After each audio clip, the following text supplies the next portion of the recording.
But the first starting point for Nigeria is to understand that we have this thing we call SPICER, HE. SPICER meaning that our focus will be to stop the bloodletting in the country to security, addressing a comprehensive security, national security system or issue, and then followed by, power. There's no way we're moving economically anywhere without resolving the power issue, so that we'll be able to unleash the creative power of Nigerian person. And all they need is just have electricity, and you see a lot of things happening. And we have infrastructure, and that is to turn the Nigerian nation earth to a construction site where we are building power lines, bridges, roads. We are building sewage systems that would just help to take the infrastructural situation of the country from what it is now in doldrums to something that at least is equitable with what is obtainable in African countries that are doing well, i.e. South Africa, Ghana. Because when we talk about infrastructure and you talk about the US, people just think like, oh, you're talking about El Dorado and it's not going to happen around here. And the C in this acronym is corruption. I don't need to convince anybody that I can fight corruption. I have been doing that for a long time, since I was in college, and most importantly in the last 12 years on Sahara Reporters. I laugh when I see PDP have a corruption list and APC have a corruption list. They probably copied it from our website. So I have a dossier of all these people, and we know what to do to make them stop being corrupt. But also, very importantly, is to be proactive about corruption. It's actually very difficult to fight corruption after the deed has been done.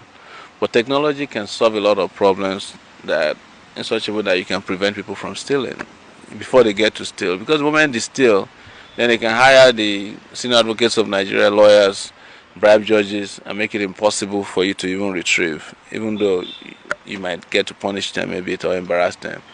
So there has to be we have a comprehensive policy, using technology to prevent corruption before they happen. Of course, next one is economy. We know that it's very important to make sure that the Nigerian economy is functioning, except that we are not going to do the Nigerian economy according to the Washington Consensus alone, which says that you must punish poor people so that you can make people rich. That's what informed the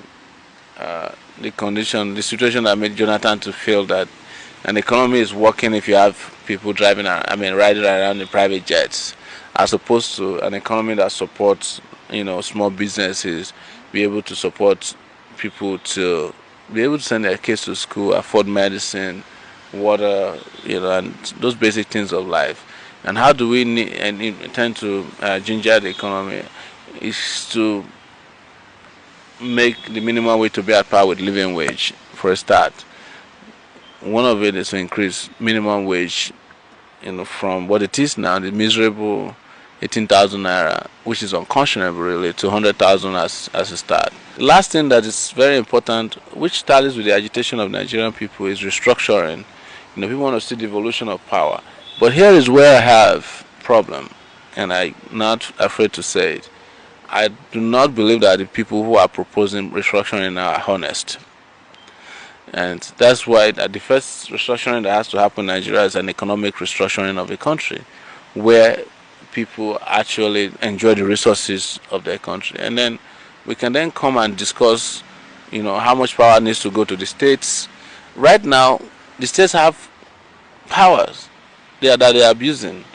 The governments are just interested, or governors, for example, they are able to collect 300 million naira for security votes, but they don't pay workers. And you have to think about it comprehensively, that if you are saying as a state that you want more powers, what powers do you need? And how can you leverage that power, the responsibilities that will come with it? For example, I'm totally in support of state police, but you have to worry that people are not paying teachers, may also not pay police. And there's nothing more dangerous than an armed uniformed man who is not paid, who doesn't have money in his pocket. They will just turn to an armed robber, as we are saying with the police today. So these things have to be addressed comprehensively first. And then we can have a discussion around changing the constitution to accommodate all these things. We have to keep talking to ourselves. For example, I have a proposal that can also go into that mix. I want to abolish the Senate. This burdensome, total waste of space Senate is a coven of thieves, of former governors. That's where they retire. Armed robbers killed 50 people in Offa. Nobody showed up. Do you know why? Because the corrupt Megiddo there, the money that was released years ago for them to buy APC, they shared it, and they are the one they are using to defend the Senate president in his CCT trial.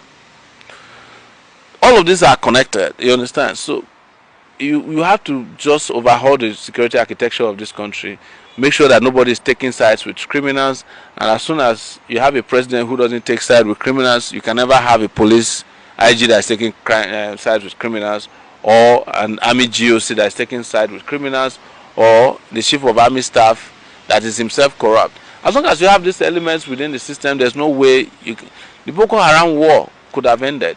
BBC reported that they almost caught Shekau.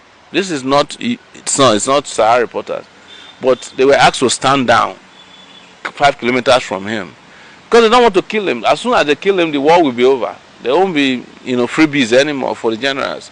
And I'm not afraid to say it. Until we reform the security architecture, until we don't have a biased national security network, we cannot solve the problem of crime. We can't solve the problem. We can't solve any problem. People that are going to be working when I turn Nigeria into a construction site are young people. We have an education policy that we are putting in place, and we are looking at the universities, and we want to invest $50,000 on every young person. I have made the public pronouncement that if you are doing NYC, there are 300,000. There are about 300,000 NYC people.